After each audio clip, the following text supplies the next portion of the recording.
All right. Hello, Tide fans. Welcome to Tide Talk. I'm your host, Sean Taylor. You can see it looks a little different in here today. My buddy Jimmy, give him a quick shout out. He's a little under the weather. Maurice, it's just me and you today, kid, like old times. Back in the days. Looks the same from where I'm sitting as far as. Looks the same, huh? But I did add a Alabama sign. So. Oh, there you go. I don't know why I haven't. You can't see it, but okay. Yeah, you need to get that in the picture a little bit, Mo. I know. Yeah, I'm working on it. That's all right. I got to get the stage director involved. So. Anyway. So, Maurice, listen, I'm not sure what exactly we saw Saturday. We go back. It seems like we say the same thing. Tale of two halves. Yeah. First half, we looked really good. Second half, I can't explain it, which has not been the case for us this year. Generally, we're a better second half team. You got a thought, explanation? I mean, theory? Yeah, I do. This is, and I've never been one to hold back when it comes to my beloved Tide, and I'm honest, but I really think for some reason, I still believe that this is a good team, meaning that this is a team that really cares and is really trying. It's just these are signs of a young team. I mean, you got, our starting left tackle, is a true freshman and a redshirt freshman. Yeah. Young across the board. We're freshmen and sophomore. And I mean, it's only in the secondary that we have some seniority, really. But I mean, it's a young team, really trying to come together, and I'm good with it. It doesn't surprise me. Now, I will say, going into Saturday, I said, if this team comes out and blows them away and just knocks them off the ball and maintains it and just keeps on, this team has taken a step in the right direction. If it comes out and gets ahead, then it's going to possibly get complacent, which it did, and it almost really caught us between a rock and a hard place. But it's still a good team with some things to work on, which is always good. I'd rather be like that than a team that is, becoming content with their own success. So I think this is still a team trying to find its way, and it's kind of hungry, but just doesn't know exactly how to keep the focus. And I think we've seen that before, Maurice. I think that was a pretty good, summary. We've seen it before. The Alabama teams where we walk out on the field, and because we're Alabama, the expectation is we're just going to win. And we've been on this show questioning that mentality, and so I do agree. We do have a bunch of young guys in some key positions. I mean, at the end of the day, whether you believe as a football fan or not, left tackle is a very important position on the offensive line. You're talking about the blind side for our quarterback. And, so that's a very important position. And both of the guys that rotate there are young players. And so they're still, you can tell just by their footwork. Sometimes you're at this level, and you're seeing somebody faster than you. You've never seen anything like this every play. It gets your nerves get a little shot, and you start jumping because you're so twitchy. And that kind of what happened. That's happened a couple of times, but it happened some on Saturday. Well, and I think it also, speaks to the number of penalties. I mean, we are heavily penalized. Now, this past Saturday, we were not penalized as much with respect to the total. However, the penalties at the time were critical. We get a stop on third down and expect to get off the field, but we get I'm not so sure it was a face mask call, but we get a face mask call, against Jalen Key. Mm-hmm. It's the timeliness of the penalties this past Saturday, not necessarily the total number. The previous Saturday, it was 14 penalties. Yeah, but the previous Saturday, it was in some key situations, and luckily, we're at home this past Saturday that they weren't in critical situations or moments of the game. But as we get into Tennessee, LSU, and then the really big test being on the road, meaning on the road, right, is Auburn. So that stuff has to be addressed. And like Saban said, the defensive line shifting is not illegal, so they need to get used to it. Right. Yeah. So there's a lot of positives. I do believe this team is really talented. I do believe when we put the things together, we look really good. The first half of the Arkansas game this past Saturday, we looked pretty good. I mean, we had the game in control, 21-6. The first two drives for them, our defense kind of had a couple of lapses here and there, but we held them to field goals. So, can't complain about that. And then all of a sudden, we come out in the third quarter. We've got a good drive going. We stall for whatever reason. We kick a field goal, go up 24-6, and I'm thinking, this is kind of what I expected. And then all of a sudden, here we go. We looked complacent. We looked lazy with no intensity. A few of the passes that Jalen Milroe threw in that time span were flat-footed, which is maybe one of the reasons that he's missing high on the intermediate routes. Yep. And to your point, you're not going to continue getting away with that, whether we're at home or not, against Tennessee, against LSU, and then when you go on the road to Kentucky and Auburn. You're not going to continue to get away with that. So no, and I'm not saying there's conspiracy,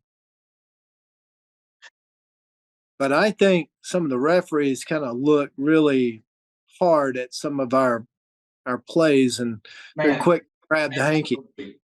That's just my opinion.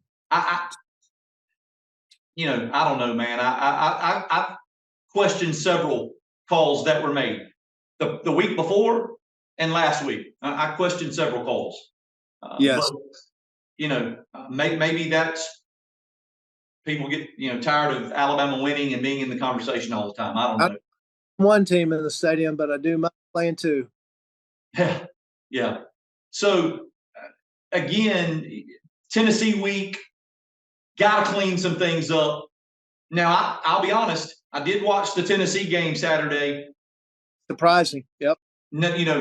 No offense to my cousin Jonathan, who may or may not be watching this show, who's a big Tennessee fan. Of course, I still question that because when we were younger, he was a Miami fan. But anyway, that's another story.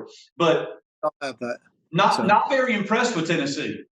I think they got a good defense.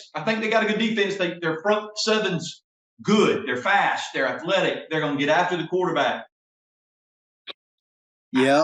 I just wasn't as in awe of them this year as I was last year.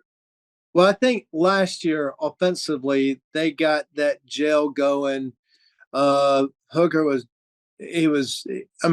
could have won the Heisman easily. I think that they kind of screwed him just because he got hurt in the last game. But their offense is struggling. I was studying some of the stats last night. Their defense is solid, and what scares me the most is I looked up team sacks, and offensive line is going to have to work. So I don't be surprised if there's some group text this Saturday with everybody going, what is going on with the guard, what's going on, what's going on with the tackle, yada yada. Yeah, I made the statement. I made the statement by watching them that, man, if we don't clean it up on the offensive line, we better have an offensive plan in place to get rid of it quick, because they're going to get to Jalen Milroe. And that's going to lead us into the next segment, because I want to talk about that a little bit with respect to kind of how he's played the last couple of games. But Let's pause and take a quick break, and let's come back and talk about that because I do have a couple questions for you. So hold your seats, Tide fans. We'll be right back with Tide Talk. Beam wins it on a last-second kickoff return, and it's all thanks to the Big G. He's only about a foot tall, and he's not great at catching since he doesn't have any arms. But boy, when he does, he's end-to-end in a blink thanks to that 1 gig speed that makes him so special. You can tell his teammates just love playing with him. Maybe a little too much. Gig speed from Beam, made for football, available everywhere. All right, welcome back, Tide fans. Maurice, we were just talking right there in that last segment, talking about Tennessee's going to get pressure on Jalen Milroe, and the offensive line's got to step it up. Have you noticed what I believe that I've seen Jalen Milroe? He's it's almost now, we talked earlier in the year, he was not unsure with his arm. He was comfortable with his legs. He was very unsure with his arm. Now I believe he's gained some confidence throwing the football, especially the deep ball. And there are so many times when he should pull it down and run it. Yeah. And he's not doing that because he's looking downfield to throw it. I think his favorite play has gone from here's my opportunity to run to here's my opportunity to really sling it. Absolutely. And I don't have a problem with that as long as he's not throwing it, where a safety's drifting out there deep because he can outthrow basically all of them. And it's, as a former OC, it stretches the defense. It makes them respect. And now that, we're one of the leading teams in the country as far as deep ball connections, yards per attempt. Yeah. And I don't have a problem with it. He still sometimes holds on to it too long. And the thing that's starting to concern me, and you just mentioned it previously, is he's got the arm strength, but he's throwing off his back leg some. And I think that may be a little gun shy because he has been literally drilled a few times and it doesn't feel good no matter what size you are. Sure. But you're right, for the short passes to throw off your back foot, you're going to usually overthrow it. And that's going to float out there for some type of safety back there just ready to pick it. But I think he is getting more and more comfortable in his decision-making process and knowing where the receivers are. And it's clear that it seems like he's starting to pinpoint some favorites. And that's nothing wrong with it. But he is spreading it. But he's still, like I said, looks like he's getting more and more comfortable. Well, he's clearly getting more comfortable and confident with his arm. Yeah. That's obvious.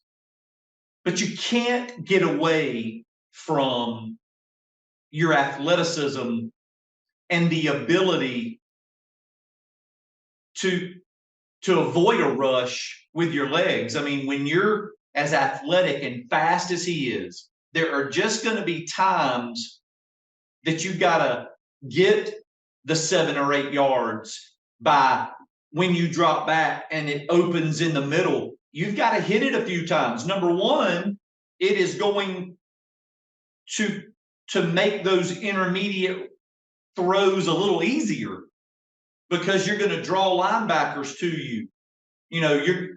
We're already a threat to go up top, so the safeties have to honor that. So that intermediate route, but my fear is he's looking too often downfield and we're taking some sacks. I do not believe all the sacks are the offensive line's fault. Right. Agreed. I think some of those sacks are Jalen Milroe's fault. But I did see the other day, and I know where you're going with this, but I did see a couple times the other day is I'm sitting there watching. I was like, don't panic. Now step into it. Step into the pocket. And he did. And either they were there or they weren't. But I do agree with you. I think probably he's heard from coaching, don't be too quick to take off. Right. Got to, like to your point, if the defense is going to leave it open, take it. And it's going to make somebody in the middle be responsible. Just like throwing deep stretches the defense, makes the corners and the safety play honest, so too in the middle of the field. If one thing that I like to see him get to, you see a blitz coming, then either where to go and throwing it or where Quick. you're going to be with your feet. Yeah. And so I think he's getting there. The bye will help us if we can, just as long as we get past it. I'm not trying to look too far ahead because this is Tennessee week and, nothing sucks like a big orange. Can I say that? I did. Okay. So, yeah. So I think he's getting there. It's the jury's still out on Tommy Rees as far as a quarterback's coach. If he can continue, and I think he's getting better, Milroe, that is. We'll find out this week. That's for dang sure. Well, I think again, listen. Numerous times we're being sacked off the edge. We're getting beat off the edge by a speed rusher, a guy that's faster than Proctor and or Pritchett, and even Latham has been beat a couple of times. Yeah, that's when I believe that Milroe has to consider, because that speed rush off the edge and we're blocking them in the middle. He's so fast that it's going to take a perfect angle and a really fast linebacker to be able to keep him from gaining 3, 4, 5. And if he makes one guy miss 10, 12, 15 yards. Yeah. So I just don't want him to get away from his legs. I love the fact that he's looking downfield, trying to make a play. Love that. We have had some receivers step up and start making plays. I mean, man, last year we couldn't even name a receiver. This year we can name a handful that, and you said it a minute ago, he's spreading it around. Yeah. Kobe Prentice last week, Niblack, Jermaine Burton, Malik Benson, Isaiah Bond. That's 5 guys right there, and I think we could add a couple more. Ja'Cory Brooks hadn't even been in the conversation lately. And that was projected last year, he said. So projected as one of the best receivers we were going to have. Yeah. So I love that. Again, I just when teams know that they can get pressure on him, they also know he will throw it deep. Sometimes we've got to run and take that 7, 8, 9 yard pickup. Yeah. Prime example, man. Watch Jalen Daniels for LSU do it. Oh yeah. Yeah, he's definitely, and not to mention not with his legs, but he's one of the leaders throwing. Very accurate. I will say this, and Saban mentioned it because who was it? Arnold that came in on that blitz and had Jefferson dead to right and just kind of threw him off. And I think he's feeling the same with Joe Milton, the Tennessee quarterback, who I'll admit I had him as SEC Breakout Player of the Year in preseason because he was former starter at Michigan. He sat behind Hooker last year, learned, and they were best friends, roommates. But and I'm not trying to give us a kiss of death, but everybody will agree he hasn't shown that level, not even close to what they were hoping. Listen, he's similar to Milroe. He struggles with the intermediate passes. The Joker has such a strong arm. I mean, he's throwing a 90-mile-an-hour fastball to a 10-yard route, and I mean, he's throwing it through guys. I mean, I watched him last weekend, and he struggles with the intermediate routes. He struggles with accuracy, and that may be something that we hopefully take advantage of, as well as we play cover corner and our safeties. We may be able to take advantage of that. But I don't disagree, man. I thought Milton was going to be, like you said, he was going to be up there in the SEC statistically, but he's had some struggles. Now, man, he could put it all together on Saturday, but because he has the tools. He does, without a question. But I think our defense, I think this defense is really coming together as, and Saban's been there, 15 years? 15.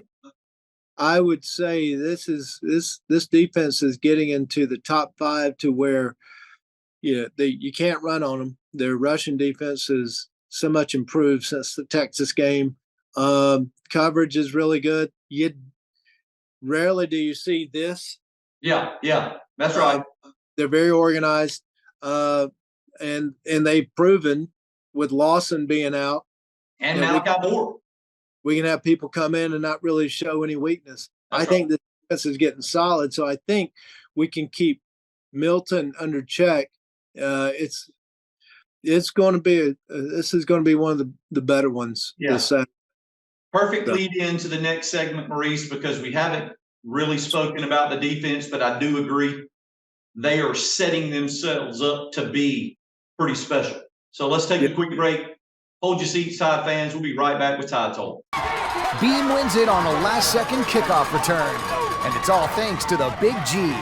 He's only about a foot tall, and he's not great at catching since he doesn't have any arms. But boy, when he does, he's end-to-end in a blink thanks to that 1 gig speed that makes him so special. You can tell his teammates just love playing with him. Maybe a little too much. Gig speed from Beam, made for football, available everywhere. All right, welcome back, Tide fans. Maurice, right there at the end, we're talking about the defense, and you said it. This group has a chance to be special. We're starting to see that from both ends. The front seven, man, I can't say enough about how impressed I am with the play that we're getting, the depth that we're seeing. The back end, we felt like from the very beginning was going to be really, really good. We felt like our DBs were probably maybe the best secondary, overall in the country. Right. And everybody talks about Kool-Aid McKinstry. He don't get as many looks because he has established that reputation. But man, you look at Terrion Arnold over there, who people are throwing at him, and he's locking people down. He's getting way more attempts. I don't know what Arnold has done. I've seen his press conference, but it's 2 weeks in a row. I think I've always been a fan of him. Saban seems to find out what, I guess some type of miscoverage or blown call and a pre-snap call. But, I like Arnold. I like Downs. I'm talking about freshmen, true freshmen. Young players, true freshmen. That secondary is good, but defensive line is really up. So I can't wait to see how, I love the matchup as far as our D line against their O line. Yeah. And listen, Saban even mentioned it. We got 2 5-stars that really hadn't seen the field a whole lot in Keon Keeley and that Yante Pierre. Yeah. They're 2 5-stars that have played some special teams, but hadn't seen the field a whole lot with respect to defensive snaps. And Saban mentioned they got to pick up the defense a little bit better. But from a talent perspective, those guys are off the chain. And so agreed. The defensive front is really what I believe is making a bigger difference. We're starting to get pressure without showing a lot of blitz. Deontay Lawson's the captain of the defense, but I strongly believe we'll get Malachi Moore back this week, which certainly is a bonus the way he's played. He got injured in the Mississippi State game. Texas A&M game. Was out there for the Arkansas game, but didn't really play. Still had a little bit of a limp. I think he'll be ready for this game, and it'll be perfect timing because we'll need all hands on deck, I think, when Tennessee comes rolling into Tuscaloosa Saturday. No doubt. And like I said, I was looking at comparing our stats last night, and they're extremely similar. But yeah, we're going to need everybody on defense to, I'm going to say, keep us in the game, but to, I think, control the game. Well, and you go back to, matchups. They're tops in the SEC in rushing, in rushing yards. Well, we're tops in the SEC in defending the rush. But I'm really interested to see if we can establish a running game against their defensive front, because I'm going to tell you, man, Jace McClellan is sitting on go. I think Roydell Williams, Jam Miller looked really good.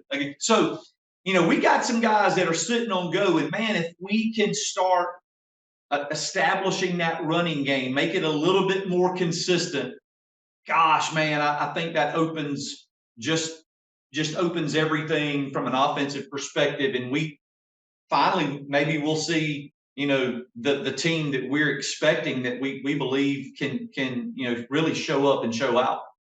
Oh, there's no question. I think if we're leading in, not give you a prediction yet, but if you want to see some passing, then you need to get to pregame to where the quarterbacks are warming up, because I don't think you'll see a whole lot of passes in this game between both teams. Of course, there'll be some, but it's going to be a lot of rushing, I believe. And Saban was asked, are you considering having like a 4-man rotation in the backfield? And he said it's worth considering. So I think what you saw last week, where you started seeing, Miller got a carry or two.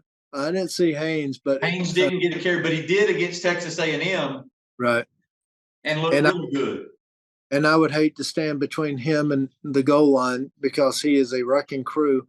I think you're going to see a heavy influence, and the weight's going to be on the offensive lineman's shoulders to see if we can establish. And we did last week. I don't know why we got away from it or what happened, but there in the third quarter, we were knocking Arkansas off the ball. We were running. And so, but I'll leave. So I think that I think you're right. I really hope that we come out and try to establish the run. I believe they will, no question. They're going to run the football. They're going to run tempo. I feel like we're pretty much ready for that. We've played 4 teams that ran tempo. So I don't know that that'll be a shock. If we can control first downs, I think that helps with the tempo. So it's going to be a great matchup. Coaching, defense, offense. We have the advantage from a special teams perspective. Yeah. Burnett, listen, the Joker comes out after being injured and it hits a 61-yarder, I know for a fact, hits a couple of, 40 plus, 150. Look, we have the best kicking game, in my opinion. You can't beat Riker. I mean, what is he, 26 in a row now?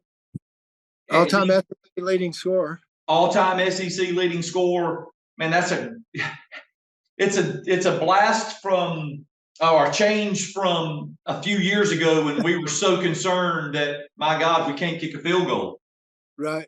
Almost not a championship. But exactly. Second and 26. So I'm really looking forward to seeing what we do from a coaching perspective. You said a minute ago you're not sure about Tommy Rees yet, and I'm not either. I think he's done some good things. I think Milroe is getting a little better, but there's still some fine tuning that needs to be done. So I'm anxious to see that. I'll go back to what I said a few weeks ago, and Saban's done it, and he's been called the coaching, resurrector and all this for all the coaches that he's had in the past. But I think not only is he coaching this team, but he's also coaching Tommy Rees. Yeah, and constant, ongoing thing to educate him, to bring him along. And I know it's probably stressful, but I think he's getting there. And I'm sure Saban is probably had a meeting about that third quarter. Don't know why we got away from it as far as running it down their throat, but we'll definitely see whether or not he was listening come this Saturday. Yep. All right. So Maurice's prediction time. We got a couple of minutes left. I want you to here's what I'm looking for. I want your prediction, and I want you to tell me what it is that you're looking for from the Crimson Tide on Saturday. Okay. Let's start with what I'm looking for. I'm looking for the offensive line to dominate, to come out and set a tone, knocking them off the ball, creating holes. And like you said, McClellan is just, he's a tea kettle just ready to boil over. I mean, I don't think you can give the ball to him enough. He seems like, and then you got Roydell and then the others. I'm looking for that. I'm also hoping that our, Jimmy sent us these sack statistics the other day. I hope we can continue and do that on Saturday with Braswell and especially Dallas Turner. because I mean, that's a headache just looking at that if you're a quarterback coming off the edge. So I'm looking for those two things. This will not be, if, kudos to Josh Heupel. I think he's a really good coach. But if we're going to get into a shootout like last year, it won't be much of a shootout. We can't allow them to get over, in my opinion, over 24. I think it's going to be a very low scoring game. I'm going to say, and believe it or not, I just checked the line. It's like 8. I don't get it. But I think it's going to be Bama 28-24, something like that. Really close. My predictions, Bama 28-20. And what I'm looking to see is the chip on the shoulder that we've talked about having since the beginning of the year, or since the end of last year. Right. This is a game where Tennessee beats us at their place, and we very well could have won that game. Several of these guys are returning players from that game. They know what it felt like leaving Neyland Stadium. They experienced the crowd rushing the field. I'm looking to see us play with a chip on our shoulder and a little bit of revenge, a little bit of revenge factor. So that's 28-20 tied, and for us to play with a chip on our shoulder. That's my expectation. I'll dang sure tell you. Well, we'll watch it. We'll talk, I'm sure, on Saturday like normal. Tide fans, we'll be right back here next week on Channel 207 after, what we're hoping is a big win against Tennessee Vols, third Saturday in October. A big time tradition. Hope it's not the last one, but we'll see you right here next week on Tide Talk. Roll Tide. Roll Tide.